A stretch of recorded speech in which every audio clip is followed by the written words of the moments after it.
I know long-term care is expensive and can decimate a family's savings and assets.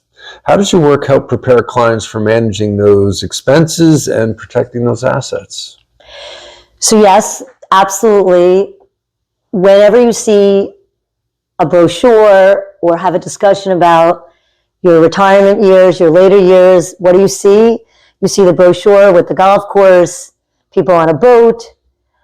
And the reality is that's great, and you can have an idea of how long your money is going to stretch out for based upon, 1 or 2 vacations, doing this kind of stuff, living off your income, your Social Security, your pension, having investments. And then you forget about the fact that you may have a long-term care expense. Yeah. And where we live in New Jersey, in the metropolitan area, it can be pretty high. I'll change that to very high. No, very high. Okay, you could change it to very high. And the reality is that there are 3 ways that people pay for long-term care. It's really no secret. They pay for it by their own income and assets. Mm-hmm. They pay for it by long-term care insurance. And they pay for it by Medicaid, which is a government need-based program. Right. 3 ways, okay? If you have long-term care insurance, it's a piece of the puzzle, everyone, piece of the puzzle, but it doesn't necessarily mean that you don't need to do planning, because unless you have the Rolls Royce of long-term care plans, which they don't even write any longer, where meaning it's a lifetime plan with a $400 a day coverage. Often they're 2 to 3 years of coverage, and depending upon the daily rate, it may expire, and therefore then you don't have that any longer. Also, people are resistant to purchase long-term care insurance because they are under the jaded belief that if they pay into it a premium every month and they don't use it, you lose it, right, which is a reality. But I do want to educate you, Scott, and your listeners, that there are new long-term care products out there. I'm not a person that is up on all of them, but I know enough to explain that there are new long-term care products out there that don't go just on a premium-based system. You can buy now what are called hybrid or asset-based insurance products, right, that you're buying it like a life insurance policy, but you're not really buying it, for example, for the life insurance like you did when you had minor children. If you die, you're buying it because they have a long-term care rider, right, associated with it. And the beauty of that is that if you don't use it, the life insurance pays out to a beneficiary. Right. So I do impress upon my clients. That, by the way. Good. You have which one? The hybrid policy? Yeah. Great. I have the month-to-month one, the premium, but that's because I bought before these were popular. So these shoemaker have shoes, right? Yes. I love that. So the idea is that it's really important to explain to people that, yes, so having a private aid through an agency, which we always recommend, can cost, usually the going rate is now between like $32 to $35 an hour. And then assisted livings are, if you have a low level of care, are $6,000 to $7,000, up to $12,000 and $13,000. And nursing home care is around $15,000 a month. Yeah. A month. So just to say, because people say a year. Yeah. And so the reality is that if you put a long-term care expense in, and even if you have a lovely income, you have, between the couple, they have $5,000 or $6,000 of Social Security or pension, but you put a long-term care expense of $15,000 and your income is only $5,000, you have a $10,000 shortfall every month, right, that you're then going into your assets. Right.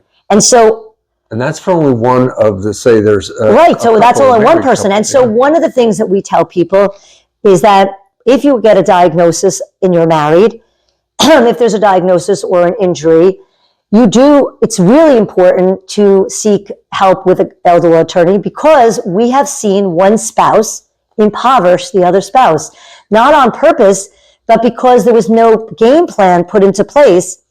And I have to be concerned about not only the unhealthy spouse, but the healthy spouse. Yes. And we live in a world that, again, we don't die in our sleep anymore. We don't really die of a stroke often now. We don't die of a heart attack. We survive, but we could survive in a needier state. Yes. And the needier state requires long-term care. Yeah. And this is what we see. And that is why we have to have the conversation. Everybody thinks they're going to be the 50% that will never need long-term care. And I go by the fact that you should assume you'll be the 50% that will need it. Yeah. So I also have this idea that if you are the 50% that wants to plan and prepare for that, you've now hedged your assets. It's insurance. It's insurance. And really, that's what insurance is a hedge against decimating your assets. When I do long-term care planning, asset protection planning, utilizing trusts, that is what it is. It's like an insurance plan. Do you want to know that if you end up in a situation that you have to have a long-term care expense, do you want to know that you will not have to go through your entire life savings? Yeah. And I always say, nobody ever complains that they didn't turn on or make a claim on their life insurance. Right. Nobody complains that they didn't make a homeowner's claim, but you bought insurance in case you did. Now, this isn't purchasing insurance, but it's hiring someone to put a plan into place so that should a situation arise, you have a plan to possibly protect assets, because planning gives you choices and money, by the way. And then when you have money, it gives you more choices. So as we're talking, I'm getting anxious about timing. Yeah. Because this is not something, this kind of planning takes foresight a little bit. It takes a little bit of advanced looking at things. If you wait till the last minute, one, you'll have no money. And two, as far as I know, it's very difficult to distribute money to help the surviving, the person that's going to live a lot longer. So how do you plan in advance? How does that work? All right. So there are situations in which you can plan. I have a young woman that had a stroke. She's in her 30s. You wouldn't necessarily have done long-term care planning. Right. We always have a situation, or we will have situations in which we do crisis asset protection planning. Right. So, and that goes a certain route with regard to how to handle that. So understand it just depends on the situation. It obviously is better if you know you have a diagnosis and you've received a diagnosis of ALS, Parkinson's, MS, onset dementia. Then that is a time to have a conversation with an elder law attorney, because there can be then proactive planning, and we have time to set up a trust, move assets out of your name, and guide you on that. So the answer is yes, proactive planning is good, and we want people to be always proactive instead of reactive, but understand that there are situations which we had a person that had a motorcycle accident and they became paralyzed. Obviously, sudden. There's something that we can do, but you always are in a situation in which you have maybe more choices, or you can create different situations when you have some time. Yeah. And so the answer is, it's just having a dialogue. Yeah. Everyone over the age of 18 should have a financial power of attorney. Yeah. And so everyone over the age 18 should appoint someone to be their proxy. I'm not sure at 18 you need a will. Okay, but the point is that I can't tell you how many people, including attorneys, don't have documents. And the problem with that is, if you don't have a document, you end up like a power of attorney, and you need to get into an account. You need to pay taxes for someone, even spouses, by the way. I'm doing a guardianship right now for a husband and wife, because the husband and wife did not have documents naming each other as their agents under the financial power of attorney. Wow. So now we have to do a guardianship, which is an extra process with court intervention that you want to avoid. Wow.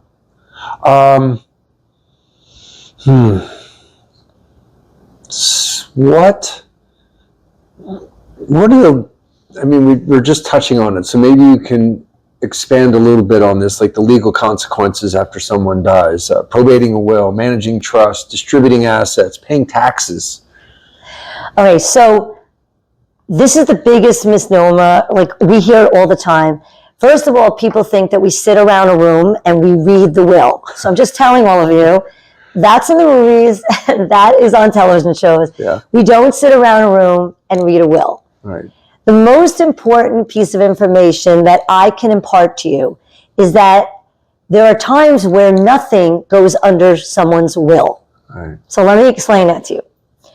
People think that when you die, that everything goes under a will. And the reality is there are times where nothing will go under a will. So let me tell you, Scott, what a will asset is. Mm. A will asset is an asset that's in the decedent's name alone, that's not joint with right of survivorship with someone else. Mm.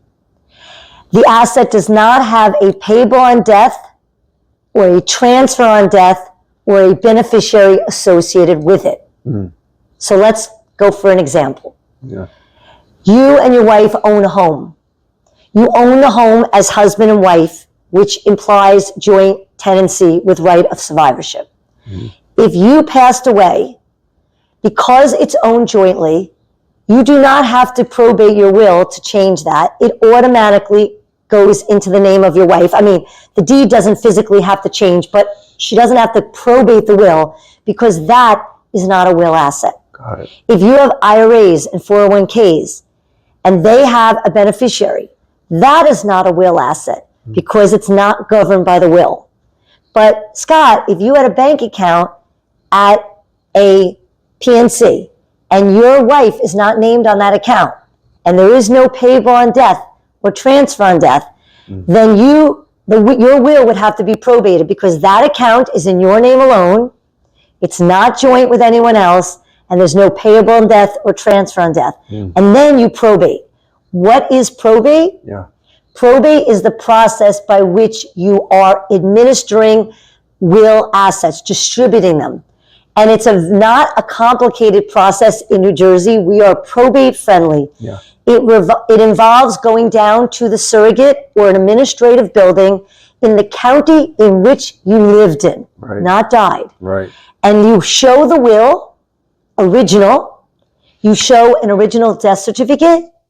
You provide ID that you are the executor and a check, and you get appointed. It's not complicated, but they will vet and review the will, original, okay, and make sure it was done in accordance with rules and regulations and statutes. And that is why it's not so difficult to probate, which means get appointed as an executor. But I have many married couples or people that have payable on death or transfer on death to everyone or beneficiaries, and they don't have a will. They won't ever have to probate a will. Right. So that's important because people watch TV and they get a lot of information from the TV. And so trusts work that way too, right? Well, trusts have a beneficiary, and so they do not go under a will. And yes, trusts have a roadmap of how the money or the assets in the trust get distributed. Right. And a trust is like a person. A trust can own a home. Right. A trust can own a business. Yeah. A trust can own CDs. It can own bank accounts. Okay? People have an idea. Yesterday I had a consultation. This gentleman thought that a trust means an account. No, a trust is an entity, and a trust can be comprised of many different sort of accounts. And so people are very confused by that because in our mind, if you are not a lawyer, you think of a trust account, so your mind goes to an account. Right. But a trust can own a home. Right. It's not an account. Right. And so this is what we do. We educate. We do a lot of educating when we have our consultations, Scott, because people hear a lot of information. Yeah. They do speak to friends and family, and they don't always give them accurate information. There's a lot of changes that we hear about taxes paid, estate taxes. I can talk to you a little bit about that. Yes. Yeah, so, and it changes, you know, All the there's time. this threat that the taxes were going to change recently, and Trump's old taxes are still viable now, but those change all the time, depend on politics and whatever. So how do we prepare for paying estate taxes? Or do we have to? Well, yeah. So part of our consultation, just like I told you, we ask people when we're preparing their wills, you know, do they want a funeral agent, and do they want, what kind of, you know, end of life decisions they want in terms of a burial or cremation. Part of what we talk about are taxes. Yeah. People confuse taxes all the time. They say, do I owe taxes? And then I have to say, well, which taxes are you talking about? Right. Are you talking about estate tax? Are you talking about capital gains tax? Are you talking about income tax? So the first thing I always say to people, Scott, is what taxes are you concerned about? I can tell you right now, and obviously this, we're taping today, which is 2025. What's the date? Yeah. July 24th. Right. Currently, I have to just preface that, currently, New Jersey has no estate tax. And right now, if you die in New Jersey and you die with $50 to your name or 50 million, New Jersey, you would not owe New Jersey estate tax. Mm. New Jersey did, however, have one of the lowest estate tax thresholds prior to eliminating it. Right. New Jersey used to have a $675,000 threshold, which you could imagine upon the second to die, because there was never a tax between spouses. But you can imagine if you had a single person that owned a home in Summit or New Jersey and had a life insurance policy or had a small bank account, you reached 675. It was raised to $2 million for 1 year, and then Governor Christie eliminated it January 1st of 2018. New Jersey estate tax, everyone. There is federal estate tax. What is the federal estate tax threshold? Currently, the federal estate tax threshold is $13.99 million. So that scenario I gave you before, about 50 million, you wouldn't owe New Jersey estate tax, but you would go into the federal estate tax exposure. There was a law in a set called the sunset provision of a tax law that was going to reduce that 13.99 million down to 6.99 million at the end of 25. And that was just dealt with by Trump, and that was now eliminated, and it will stay right now at 13.99 million, and it's going to raise another million, I believe. It will be 15 million, probably they can call it 14.99 million, I believe. And again, it's all unfolding for 26. Yeah. But right now, it's not getting reduced, and that's federal. Well, and I just have to tell you one other thing. I'm sorry. No. New Jersey does have inheritance tax. Right. I have to explain that to you. Estate tax goes by whom you leave. I'm sorry, estate tax goes by how much you have in your estate when you die. Right. Inheritance tax goes by whom you leave your money to. Yeah. So if I left you, $7,000. Oh, that's not enough. And you're just a friend, and you are a friend, okay, and colleague, that would be subject to inheritance tax because it doesn't go by how much it is. Right. It goes by the kind of class beneficiary you are. Right. And class A beneficiaries, which are children, grandchildren, parents, it's sort of the lineal system, are exempt from New Jersey inheritance tax. But siblings, nieces, nephews, step-grandchildren are subject to inheritance tax in New Jersey. So before you will me the $7,000, just adopt me, and then we'll be fine. By the way, that gets scrutinized. People. Oh no, too bad. Well, people do. They say, "Well, can we adopt them?" And that could get scrutinized. Okay. I think the moral of that whole story is it's worth a consultation with an estate planning lawyer because it is very, very complicated. It is. Even all the terminology, just to understand it all, the difference between inheritance tax and estate taxes and capital gain, all those Correct. things, it's very, very complicated. So spending an hour or two with you talking these things through is a great benefit. So Thank you. I've seen many families try to destroy each other over an estate of a deceased. Do you have any suggestions for the audience that would lessen that type of destructive behavior?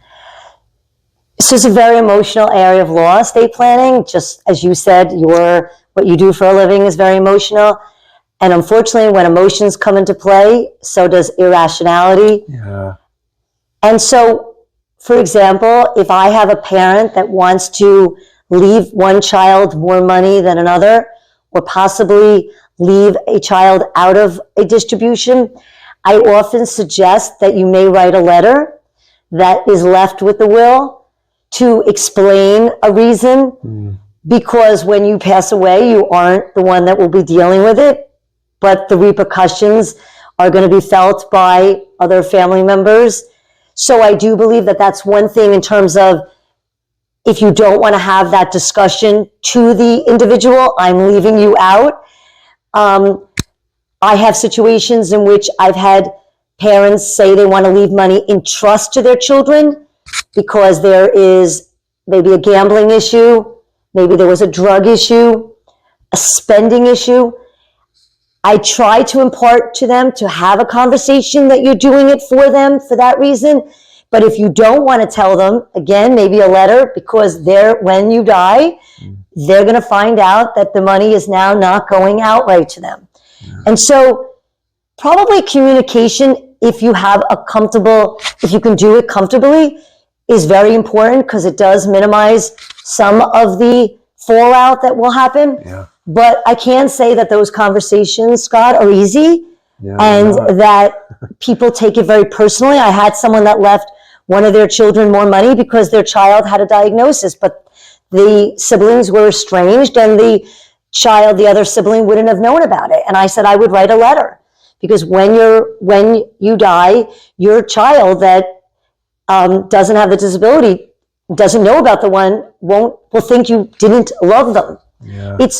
Money is tied into love, Scott, and there's no way around it. Yeah. You could have a child that is a multimillionaire and they still will say, I still want money. I mean, is it rational? Sometimes I have had children step up and say, leave more money. Don't take me out. I don't need it. Right. But I don't always have that. Right, right. I think, again, the moral of that story is we both, I think, would encourage family members to communicate and talk. The more that can come out, and even if it's a little irrational, very emotional, it's better to have that conversation while people are all alive. Absolutely. Than after. But the letter is a great idea. That's one way, like I told you about the letter of instruction, which is just guiding the executor on details surrounding your burial, your funeral. I think also explaining to people maybe why you did something is a way of speaking beyond the grave, so to speak. Yeah. And it's all about communication. Yeah. If you can work together as a family, it's always better. If you can have a dialogue, it's always better. Yeah. I know you work with hundreds, if not thousands, of people managing difficult life situations. What have you learned that you could pass on to the audience that may help ease their traumas and bring less suffering to their lives? I think the answer is compassion. Be compassionate. Be understanding. Something that you find easy to talk about may not be easy for a loved one. There's cultural barriers put in place. At least when I'm doing the senior planning, asset protection planning, for the children, be respectful of the fact that your parents took care of you and felt that they were guiding you, and be careful and understand that now the roles may be reversed, but be respectful that transition may not be easy for them. Yeah. And let them know that they are still part of the decision-making process, but you want to be there with them Mm-hmm. and for them. But I think that you have to understand that life is a cycle, and you can't get any more, if I can paint a picture, you can't get more obvious about the fact that your parents pushed you in a stroller and took care of you and bathed you and comforted you when you were a baby. And in your senior years, you may be pushing their wheelchair and you may be bathing them, and life is a cycle. Yeah. But be respectful that in between that cycle, they had vibrant, communicative lives, and that you want to recognize that this transition is not easy, and you want to recognize that they may have a say in what they're doing. And you could tell them, please let me know what you want. And sometimes, by the way, the senior may say, you make the decision, but let them say that. Yeah. And so that's kind of what I would say is be respectful of the journey, right? It's a journey. Yes. Wonderful advice. Thank you. Well, thank you for your compassionate legal work. Thank you. I'm grateful for your work, by the way. Yeah, well, thank you. I really am grateful that there are professionals like you out there helping people navigate our legal system. Thank you very much. Thank you. Thank you for having me. Bye.